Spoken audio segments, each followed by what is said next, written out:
Valerie? We're talking about the whole school approach to learning and Yeah. actual having that learning environment, Yeah. not just a social environment, Yeah. and the value of the learning and reflecting on and analysing children's work and that's the learning styles, like Yeah.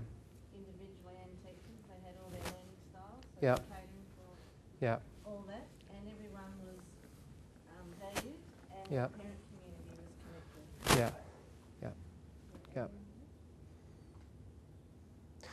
I think this is a point I want to come back to towards the end of the morning, but I've made it already. But it's not those are individually important. It's how you actually put those together inside inside your school, and that's the key thing we want to try and surface as we go through the day.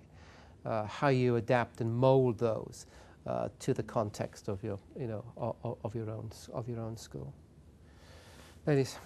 In addition to all those things, another thing that came out in my mind was those teachers sharing their teaching practices together, the teacher observing and recording and perhaps giving feedback. That coaching and mentoring role that gave that consistent staff behaviour there, which I also interpret as practice. Yeah, no, you're absolutely right. And thank you for saying that, because there was something I didn't say earlier on, which I should have said.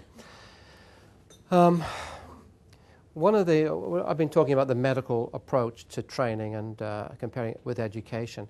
One of the big differences, again, between medicine and education is that in sort of medicine, they sort of depersonalize behavior, right? So what they're doing is they focus on the practice rather than the personality, right? And one of the problems I think we get generally in education, and I see it a lot here, is a sense of defensiveness about opening the classroom up. And part of that is because we tend to trade in judgments and personalities rather than in focusing on the practice, And that's a big shift. I think we really that's a cultural shift that we need to be making. Chris Wardlaw talked on Wednesday about the Japanese approach to lesson study, all right, where a group of teachers will get together, produce an exemplary lesson, and then one teacher will teach it and the others will sit and watch and critique, And what they're not doing, they're not critiquing or criticizing the individual teacher. They're focusing upon the artifact which they all have collectively produced in order to refine it.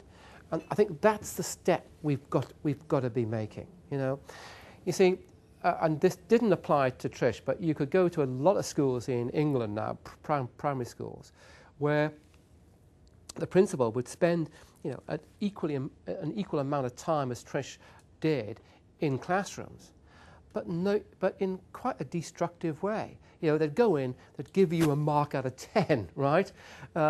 Which, doesn't really take us very far. It makes you feel good or bad depending upon what the number is, but it's not contributing to a practice. And that's the approach to observation that we use is absolutely critical. It seems to me. And David, amongst us here, we've got quite a few teaching and learning coaches and literacy specialists, and their role is to actually go into classrooms and to model and watch teachers and observe teachers. But if they came in, they're really well versed in being able to critique the practice rather than the person. Because if the person was actually felt that it was them that they were being critiqued, then the whole system Absolutely, it all falls down. Yeah, absolutely. So our teaching learning coaches and specialists go in there and they work with the teachers, but they work with the practice. Yeah. They work with their teaching practice. Yeah. And that's why, again, coming back to the medical approach, it's really important we work with I think early on we work with protocols. So a lot of the really transformed schools in the early days, they sort of begin to develop, this school's good lesson. What does a good lesson look like in our school?